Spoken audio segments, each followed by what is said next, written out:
ये बात सबके मन में होती है और ये सही भी है। और वो सवाल है कि हम जानते भी हैं कि अब जो हम कर रहे हैं उससे हमें भविष्य में खुशी नहीं मिलेगी, मगर हम फिर भी उस काम को करना नहीं छोड़ते। ऐसा हम क्यों करते हैं? अगर आप सभी भाइयों के मन में यही सवाल है तो गौतम बुद्ध से समझिए। गौतम बुद्ध ने ऐसे बहुत सारे सूत्र दिए हैं जिनकी गहराई को अगर समझ लिया जाए तो जीवन को जीने का नजरिया बदला जा सकता है। मेरे भाई अब बहुत धैर्य से समझना, क्योंकि वीडियो रूपांतरित करने वाली है। अगर जहन में उतार ली तो तुम ये खुद समझोगे, खुद अपने अनुभव में ढालकर खुद देखोगे कि हाँ मैं निकल गया। तो लास्ट तक धैर्य से सुनो। तो शुरू करते हैं। एक बार एक गांव में गौतम बुद्ध प्रवचन दे रहे थे।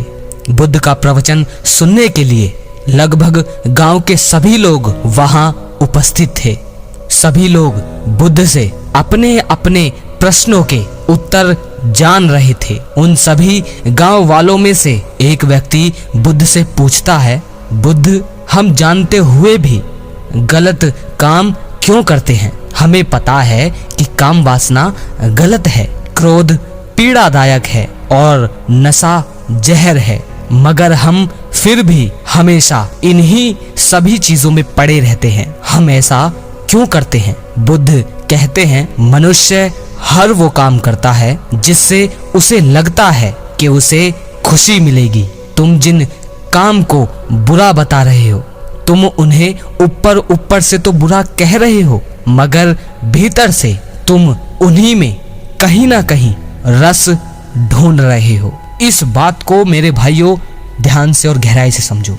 बुद्ध ने कहा है, मनुष्य हर वो काम करता है जिससे उसे ये लगता है कि उसे उस काम से खुशी मिलेगी, और तुम जिन कामों को बुरा बताते हो, उनसे भागते हो, छुपते हो, तुम उन्हें ऊपर ऊपर से तो बुरा कह रहे हो, मगर भीतर ही भीतर तुम उन्हीं में कहीं ना कहीं रस ढूंढ रहे हो।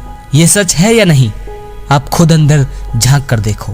कहीं ना कहीं तुम्हें ये आशा है कि तुम्हें इन कामों से वह खुशी मिल जाएगी जिसका अंत कभी नहीं होता। तुम काम वासना, क्रोध, अहंकार जैसी चीजों को बुरा तो बता रहे हो, मगर तुम यह चाहते हो कि कोई और इन बुरी चीजों को तुमसे अलग कर दे। बात इनके बुरे या अच्छे होने की है ही नहीं, बात बस इतनी सी है, क्या तुम सोए हुए हो या जागे हुए हो? वह व्यक्ति बुद्ध से कहता है, बुद्ध, मैं जागा हुआ हूँ। बुद्ध कहते हैं, यदि तुम जागे हुए होते तो क्रोध, काम वासना जैसी चीजों को बुरा बताने की कोई जरूरत ही ना पड़ती।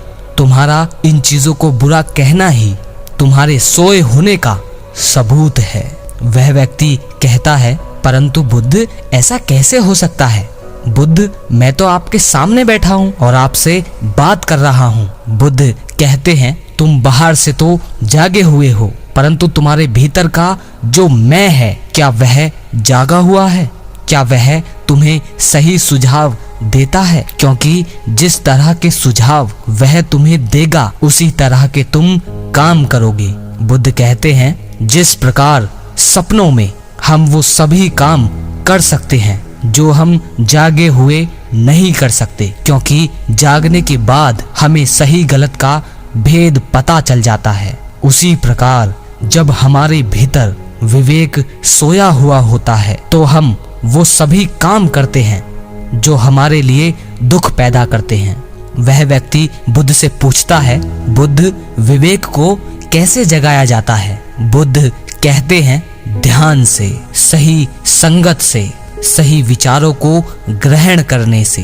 जब कोई व्यक्ति भिक्षु बनता है तो सबसे पहले वह बुरी संगत और बुरे विचारों को त्यागता है और ध्यान को चुनता है। अगर तुम भिक्षु नहीं बन सकते, ध्यान नहीं कर सकते, तो कम से कम अच्छी संगत और अच्छे विचारों को अपनाओ। जब तुम अच्छी संगत और अच्छे विचारों को अपना लोगे तो ध्यान में तुम्हारी रुचि अपने आप ही पैदा हो जाएगी। वह व्यक्ति बुद्ध से पूछता है, बुद्ध, क्या कोई भी व्यक्ति ध्यान कर सकता है? बुद्ध कहते हैं हर मनुष्य ध्यान के द्वारा खुद को पाने की क्षमता रखता है। वह व्यक्ति पूछता है, बुद्ध, खुद को पाने का क्या अर्थ है? बुद्ध कहते हैं खुद को पाने का अर्थ है सभी सुखों और दुखों से ऊपर उठ जाना, अपने वास्तविक स्वरूप को पहचान लेना। अगर आप चाहते हैं कि आप सभी बुरे कामों को करना छोड़ दें तो आपको अपने भीतर के सुझावों को बदलना होगा, क्योंकि आप वही करते हैं जो आपको आपके भीतर से सुझाव दिया जाता है। ध्यान दें, आप दिन भर किस प्रकार की जानकारी इकट्ठा कर रहे हैं, क्योंकि इसी जानकारी से आपके भीतर सुझाव पैदा होते हैं। अगर आप दिन भर काम वासना से जुड़ी बातों को सुनेंगे या देखेंगे तो आपके भीतर काम वासना ही पैदा होगी, क्योंकि आपको आपके अंदर से उसी का सुझाव मिलेगा। अगर आप दिन भर ध्यान से जुड़ी बातों को सुनेंगे या देखेंगे तो आपके भीतर ध्यान के सुझाव ही पैदा होंगे। तो जो भीतर जाएगा वही आपके कामों के द्वारा बाहर आएगा। मेरे भाइयों, इस बात को गहराई से समझो। ये वही बात है कि आप जिस प्रकार का बीज अपने हर सेकंड बोते रहते हैं, आपके अंदर से उसी प्रकार के फल पैदा होंगे। बात वही है, आप जिस प्रकार की जानकारी हर सेकंड लेते रहेंगे, आपके अंदर से, चाहे आप खाली बैठे हो, चाहे आप कहीं अकेले हो, आपको उसी जानकारी के द्वारा आपका मन आपके अंदर से सुझाव देगा। और यही सत्य है। अगर आप हर सेकंड ब्रह्मचर्य के बारे में ही ये चीजें ऑब्जर्व करते जाएंगे तो ध्यान रखना, ब्रह्मचर्य का आप जैसे नाम लेते हो उसके साथ आपके मन में एक वासना की इमेज भी होती है। आप अपनी मुक्ति को देखिए, आप अपने गोल्स को देखिए। और अगर आप इनमें कुछ ना देख पाओ तो ये बात ध्यान रखना कि पूरे दिन में ऐसी कोई जानकारी ना हो जिसका कोई मतलब ना हो, जो आपको बाद में ऐसे सुझाव दे जो आप नहीं चाहते। और यही वो कारण है कि आप अपने विवेक को नहीं बदल पाते, वो सोया रहता है। मेरे भाई पूछते हैं कि भाई ब्रह्मचर्य करना बहुत मुश्किल है, इसे कोई कर ही नहीं सकता। कोई कहता है कि भाई मुक्त होना तो असंभव है, हो ही नहीं सकता। लेकिन ऐसा नहीं है। इस वीडियो में गौतम बुद्ध ने यह भी कहा है कि सवाल ये नहीं है कि वासना गलत है या सही। कोई चीज अगर इस पृथ्वी पर है तो ना तो वो गलत है और ना ही वो सही है, वो है तो है। तो ये बात ध्यान रखना इस वीडियो में। और गौतम बुद्ध ने भी वासना को ना गलत बताया है और ना सही।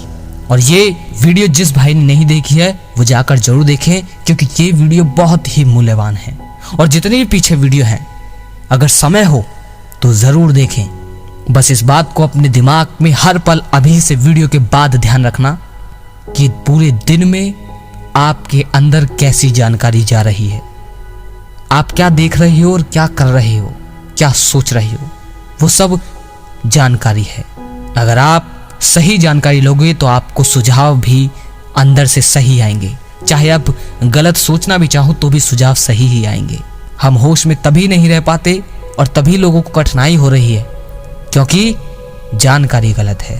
तो उदास और हताश मत हो कि इतना कुछ हो गया, वे हो गया, इतना समय निकल गया। नहीं, शांत रहो, चेहरे पर मुस्कान रखो और जो मैं कहता आया हूं वो गहराई से मानते चलो। जो गौतम बुद्ध ने कहा और उनके जीवन की जो घटनाएं हैं उन्हें अपने जीवन में गहराई से उतारो।